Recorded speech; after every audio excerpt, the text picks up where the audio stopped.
This is Pet Life Radio. Let's talk pets.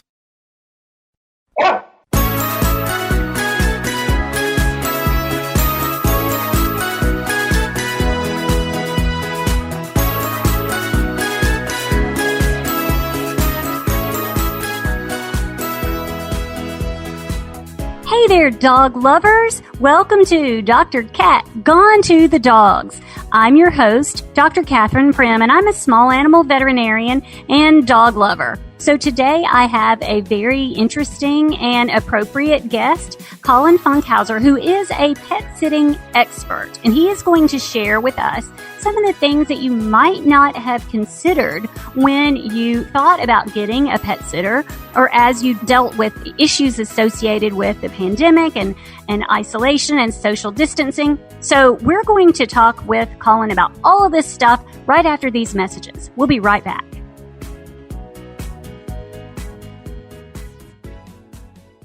Looking for a dental treat that does more for your dog? Daily Dose is a 2-in-1 chew that pairs a daily dental scrub with powerful supplements to help with the biggest health concerns facing our dogs.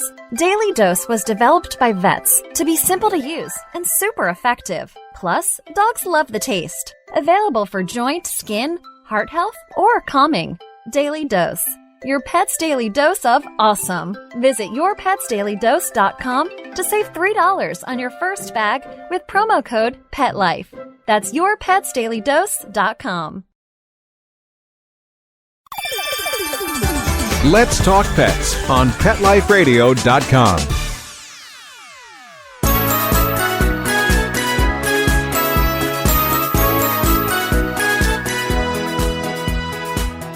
Welcome back to Dr. Cat Gone to the Dogs. And as I said, I'm here with Collin Funkhouser. Hi, Collin.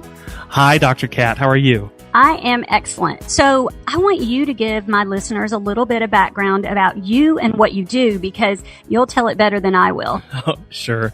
So, hi, everybody. My name is Collin Funkhouser. I have been a pet sitter for the past 9 years. I pet sit with my wife. We started shortly after we got married. Actually, we pet sit in people's homes. We pet sit in our home. So we do boarding, we do walks, do it all, basically, is what I'm trying to say. Well, that's excellent, because we all know that even though I'm a veterinarian and I think that the medical care of our pets is the most important thing, actually, the other parts of their lives and their lifestyle is important too. And I think that's where a pet sitter comes in.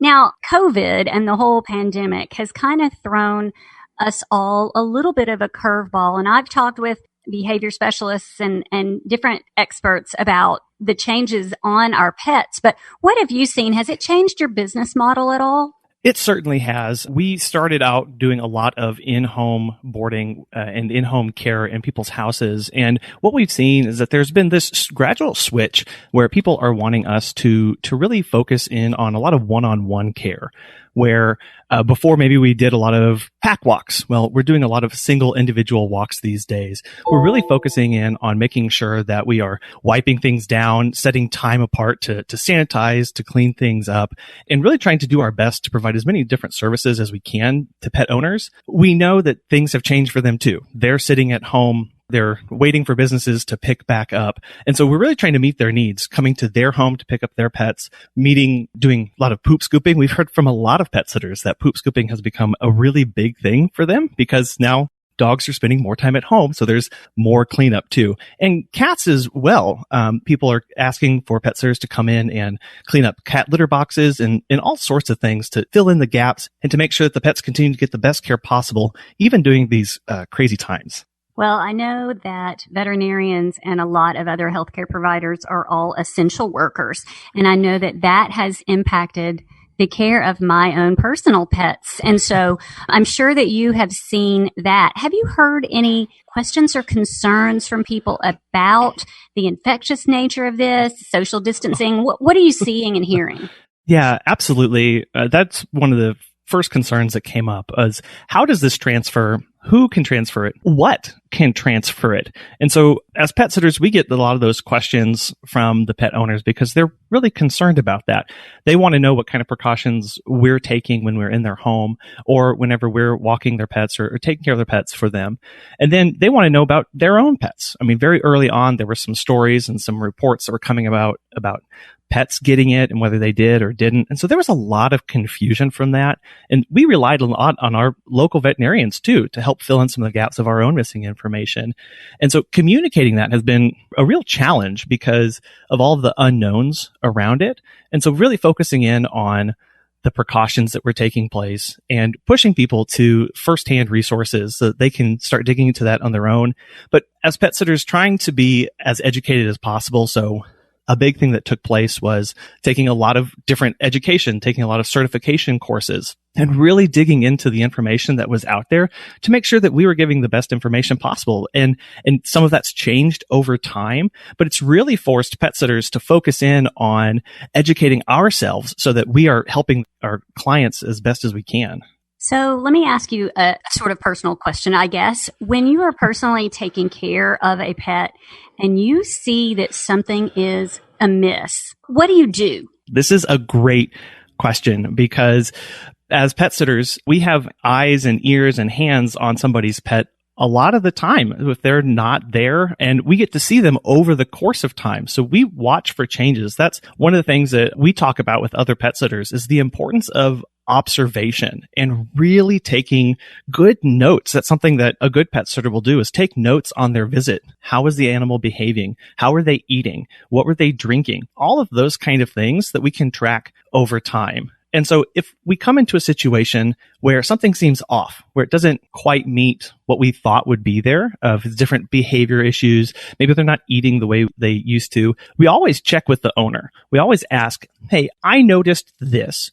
Have you seen this too? And just to gauge, because things do change over time, especially as pets get older, their eating habits change. They're not as active as they used to be, all those kind of things. So we always want to check with the owner first thing. Obviously, if it's something more severe, we're going to check with the owner, and then we're going to take them to the vet that we have on record with the owner and let them know that we're doing that. Let them know the actions that we're going to take and really be as proactive as possible. We never want to be coming from a position where we are reacting to situations. A good pet sitter is going to be as proactive as possible. They're going to be communicating about things that they see and observe in somebody's home so that the pet owner stays as informed as possible.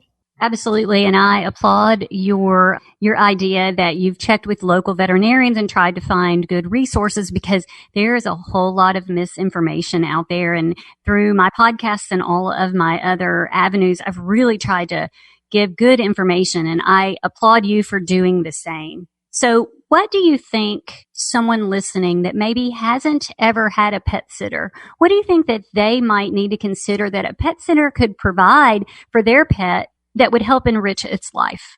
Right. And enrichment actually is the very first thing that I like to bring up. Pets require interaction. A lot of them need some sort of engagement throughout the day. And so this scales whether you have a hyperactive pet all the way to a pet that just needs maybe a little bit more attention or special medications. So that's another thing. Medications. If you don't feel comfortable giving medications, seek out a pet sitter who has training in that can come into your home, that can give those for you, especially if there are set times. And if you're not at home, they can do that for you. You can also think of a pet sitter as having eyes and ears on your home while you're not there. So there's actually some safety involved there too, where they can keep checking on how the home is and what's going on.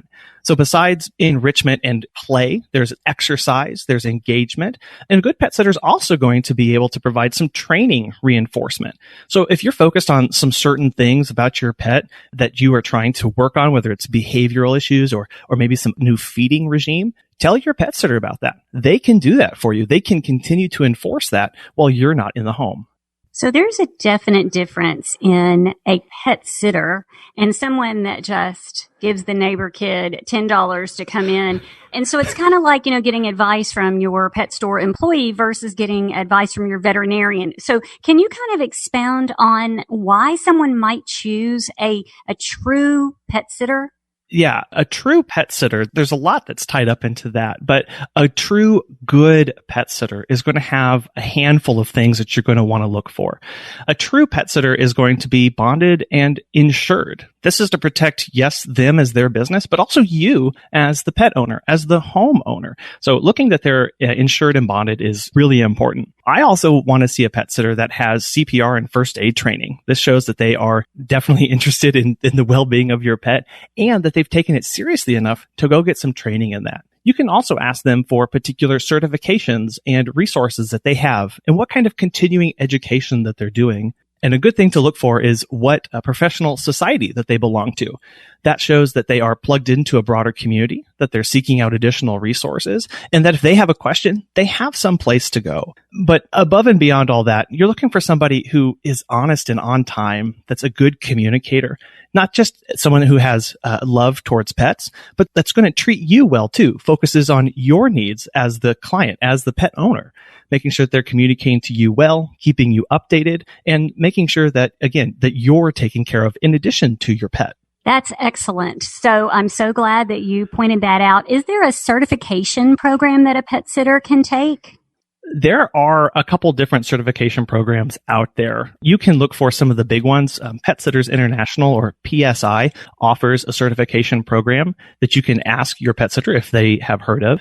The other organizations as well offer ones. NAPS and IBPSA all have different certifications, and some of them even provide specialized training and education on particular breeds and different animals that you may have to care for. Many of them actually offer exotic training. So if you have a lizard or a bird or something like that, ask your pet sitter if they've had training in those kind of services so that, you care for your pet and you want someone to care for them as much as you do. So ask about that education, and there are a lot of different options, and just see which one is going to be right, not just for you, but for the pet sitter that you're bringing in. So you mentioned enrichment, and that's one of my favorite soapboxes that I talk about, especially for indoor-only cats, because cats love novelty and things that are interesting and new, and I think a pet sitter could serve that role beautifully. So I think that that's wonderful. Let's just take a quick break and come back and hear a little bit more from Collin. We'll be right back.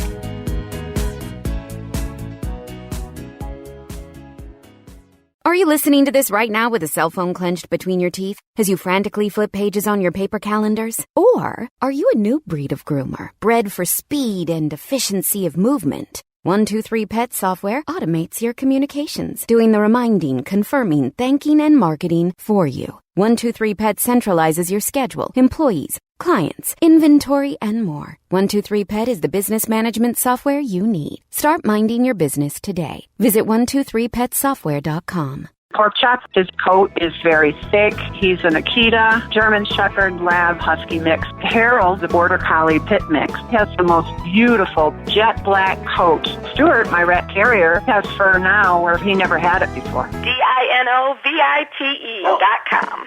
Dinovite will give them a beautiful, lustrous coat. It will make you smile. You get some Dinovite, how happy your dog will be. DINOVITE.com. Let's talk pets Let's talk pets on Pet Life Radio. Pet Life Radio. PetLifeRadio.com. Welcome back to Dr. Cat Gone to the Dogs on Pet Life Radio. Today we're learning about why we would want to enlist the services of a pet sitter and all kinds of inside information about pet sitters and their credentials and what they should and do know. And so I've got Collin Funkhouser, who has been a pet sitter for quite some time and has a pet sitting business. So let's kind of pick up where we left off, because you've talked a little bit about the administering of medications and enrichment for pets and exercise, but there are other things that I think would be beneficial to having someone take care of your pet in your absence, or even in addition to you. Would you agree? Yeah, absolutely. The services that can provide there's a lot there. One of the big ones that we're seeing, especially in time after COVID, I guess, is separation anxiety. So as pets have been with you, if you've been home this whole time, if you're starting to go back to work, if you're starting to go out of the house more, your pets are going to miss you. They're used to someone being around all the time. So having a pet sitter come over to your house, whether to take them on the walk, whether to play with toys in the home and enrich their life in that way, can really help and go a long way towards dealing and coping with separation anxiety as well. Do you have like a protocol of games like that you play or things with cats that you could do? I mean, is that a thing? It really is a cat by cat basis. It's something that we can ask the owner about. What are their favorite toys? Where do they like to spend time? How do you interact with the pet? These are questions that a good pet sitter is going to be asking because they want to continue providing a great service. They want the pet to feel like you, the pet sitter, are part of the family. So whether that's coming over and getting out the laser pointer or finding their favorite toy that's hidden under a couch or dealing with some catnip as well are all things that a pet sitter can and should be looking to do for your pet. If that's the kind of cat that your pet is, we all know that they're different and they all have different personalities. So a pet sitter should be adaptable to that and should be communicating to you exactly how they're interacting with your pet and asking for advice from you too to see what you do when you're home. So it's just not okay to go in as a pet sitter and not see the cat. You know, and you need to track the cat down and measure its food and that kind of thing. And what you're saying is that good pet sitters are going to know that, right? Yes, absolutely. If you have a pet sitter come over and you don't get any photo of your pet, if you don't get any updates about what they're eating, about what they're drinking, about how they played, or about how many times they even went to the bathroom while you were there, those are signs that you may need to look at a different pet sitter or ask additional questions. A good pet sitter is always going to make sure that the pet is where they're supposed to be, that they've interacted with them, that they've fed them, that they've watered them. All of those things are part of just a basic home visit for a pet sitter because that's what you expect. That's what you want, to make sure that they are actually interacting with your pet. That's excellent. Yes, that is what I want. And when the pet comes to see me at the veterinary hospital, I'm going to ask a lot of questions. And I do have clients say, we've been out of town, but the pet sitter said that they noticed, whatever. And many times, and that's very valuable to me as the veterinarian to know that my patients are cared for even in the absence of their owners. Okay, dog lovers, thank you for listening to Dr. Cat, Gone to the Dogs. Thank you, Collin, for being with us today. Thank you so much for having me. It has been really fun and educational, and I hope it's given you all some criteria to judge if your pet sitter is doing what you think. So all of my listeners, thank you so much. Special thanks to my producer, Mark Winter, and I want you to go out and raise the rough. Let's Talk Pets, every week on demand, only on PetLifeRadio.com.